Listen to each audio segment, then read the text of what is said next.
Hello Sofa Squad and welcome back to the sofa. Y'all, today I want to go over some more information in regards to the Gabby Petito case and the search for Brian Laundrie. Now before we get started, y'all, I just want to say I apologize for this echo.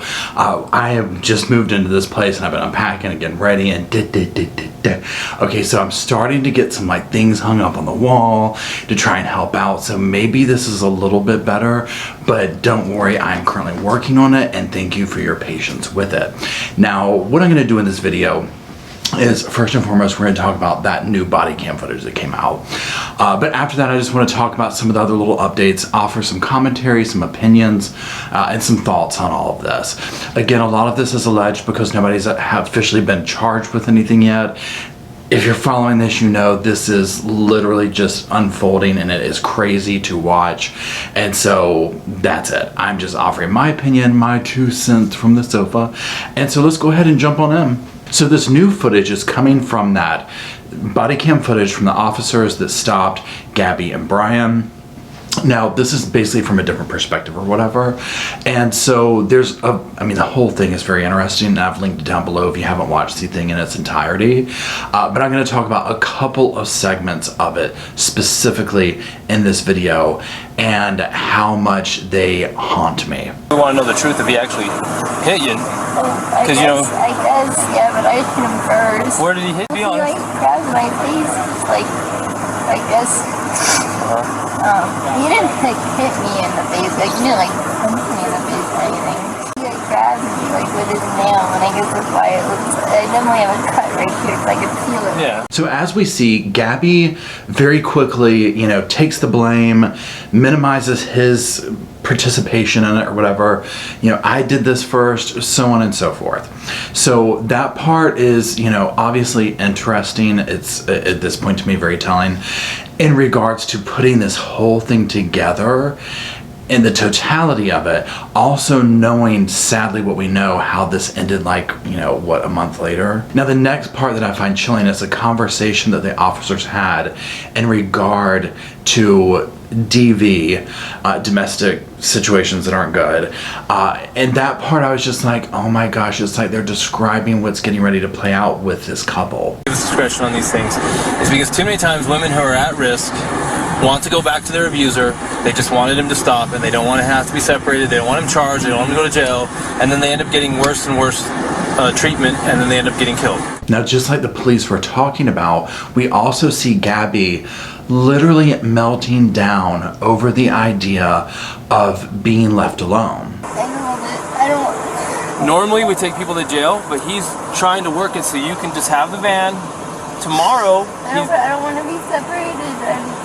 You can have anxiety? Yeah, no, we're a team, please. There's no, what is it?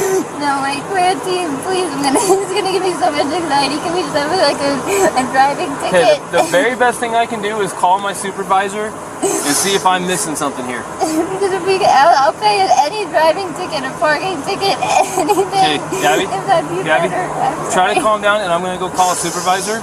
But I don't think that there's much I can do, but let me see if the supervisor can tell me something I'm missing to make this not happen. I can't feel over it, I couldn't handle that, I'm sorry. Now, clearly what is taking place right now is could more have been done, was the right thing done, so on and so forth. An investigation is opened into the handling of this, the way that the officers, the investigators, all these people handled this situation. I want to talk about a couple of things about this body cam footage, this view, looking back over it again, knowing what we know, so on and so forth. So here's a huge takeaway for me. When Gabby was being faced with, the cops are talking to her and they're like, look, we think we've come up with a solution. Basically, y'all have to split up for the evening, okay? Y'all have to go your separate ways for the evening. You can, get back tomorrow, whatever. The level of distress that she went through, it gives me goosebumps right now. Clearly we know right now, she says she has major anxiety, she has this, these issues going on. And so when she is sitting there saying she doesn't want to be left alone, is there anything you can do? Can you write me a ticket? I'll pay for that. I don't want to be left alone. She is so frightened of that. Okay, now this also plays very much into what the police officers, we heard them just talking about. Okay, so that part just really got to me, because I was like, bless this girl's heart. It's like we're seeing inside a sneak peek, if you will, of her being like, you know, whatever is going on here, my fear of abandonment, my fear of being alone, that fear, it's worth putting up with blank, whatever, to avoid that. It's that traumatic for her, and it just breaks my heart. Now, here's another thing. When the cops and stuff are talking about what went down, the witnesses, and like, you know, what took place at the co-op or whatever. Okay, here's my thing. This is the thing that gets to me, is so we hear and we see Gabby's reaction and the idea of being abandoned, or, you know, even splitting up for an evening in a controlled environment where, you know, she's going to get to see him again the next day and be around him, whatever.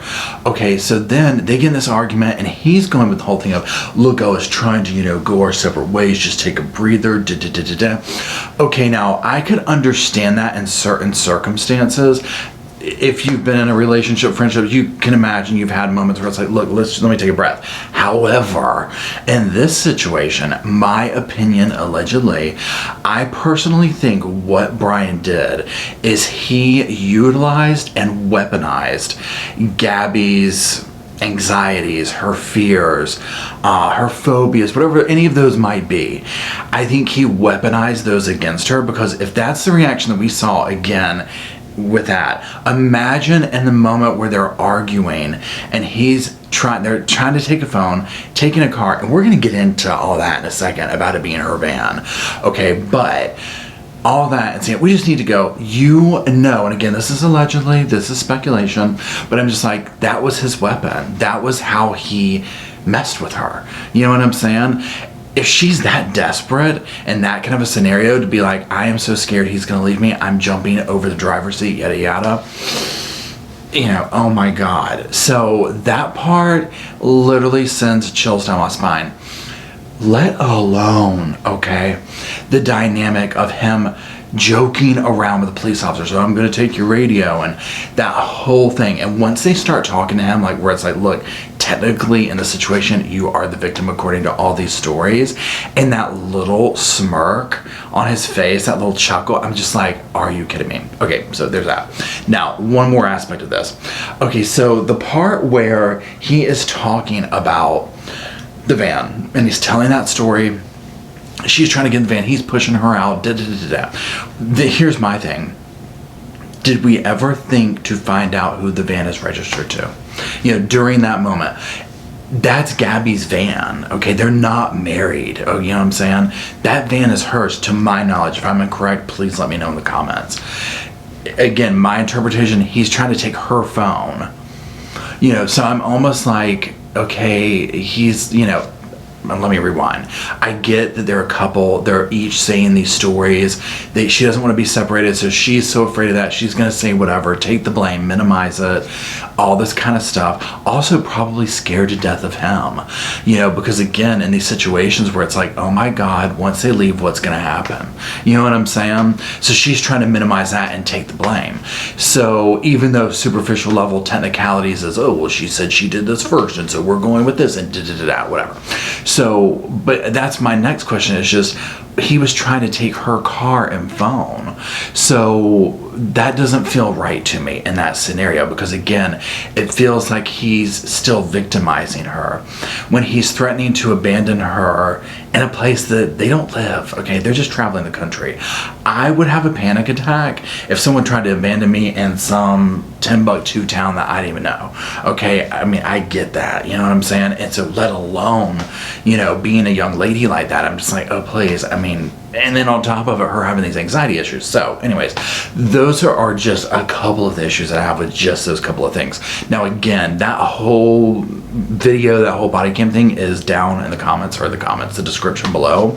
So check it out if you want to watch the whole thing. I just hit on a couple of things that I'm just like, over. Now also on some of the other happenings in this case, the FBI was at their house again. They did go back inside. Now this lasted for about 30 minutes, and then their attorney did make a statement saying, look, you know what? They came back over, they wanted more items to assist in this canine search, and the parents were as, you know, cooperative as there can be. Okay, now let's also talk about the elusive camping trip updates. Now, if you watch my last video, and I'll quickly recap this part, I was like, look, I don't know about the 1st or the 3rd. I couldn't find intel. Let me know, Sofa Squad. Y'all didn't disappoint, and thank you for that. Okay, so this camping trip. Yes, it does appear like for the 1st or the 3rd, they had this appointment, or registration, they canceled it. 6th to the 8th, they came back, whatever. Okay, cool. So, first of all, we're now hearing that literally, I don't even have a note written about it, but the sister has seen him, Cassie, Brian's sister. So she saw him on that trip, she saw him one other time. So she's confirmed multiple people, yes, that happened, okay? Not only do we have that, but we also have other campers who have video or photo evidence that, yes, this family was there. We camped basically next to them. We took selfies, and Brian's in the background looking like a Bigfoot walking through the pasture. Now you can see from the picture I put up here, I mean, it's pretty, unremarkable or whatever, but it definitely places him there. And the couple said, you know what, we stayed basically like, right next to him, and they pretty much kept to themselves, and then they were there one day and kind of, all of a sudden they were gone. So there was nothing really major going on there other than, yes, they were there. Now this next part I find very interesting, and what I'm talking about is the 911 calls, the police presence at the house, the responses before Gabby was reported missing. So there's like 2 on the 10th and I think like 3 on the 11th. So there's a few things going on here. Obviously the exact reasonings and all this kind of stuff is not completely put out there.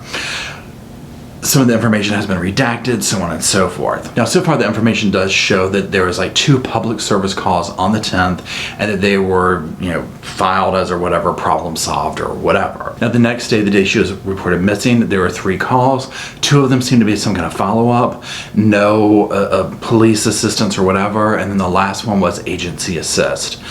So there's that. Now, obviously, we know since then there's been tons of calls. I mean, my God, they're calling 911 on dog bounty hunter, on multiple people, whatever. Neighbors are getting in fights with protesters. I mean, it's a scandalous scene. Okay, so, and again, at the time of this video, if y'all have more intel on this part, because I'm very interested, but to me it seems like, I wonder if her family was trying to get more information and they weren't getting it, so they're doing like the welfare checks. And if I'm correct, I feel like that's what they did do. They had a welfare check done. So then my question, and if that's, I don't want to speculate too much on this, and again, Sofa Squad, let me know down here, because there's so many updates that come out with this left and right. You're just like, oh my God. I mean, literally before I record, I look through and I'm like, and another thing, and another thing, another thing. Anyways, so if anyone has like verifiable information on what those calls were, what they were about, please let me know in the comments, because that's what it seems to me. It was like either welfare calls or the parents, Gabby's parents, getting like, where in the hey diddle is our daughter?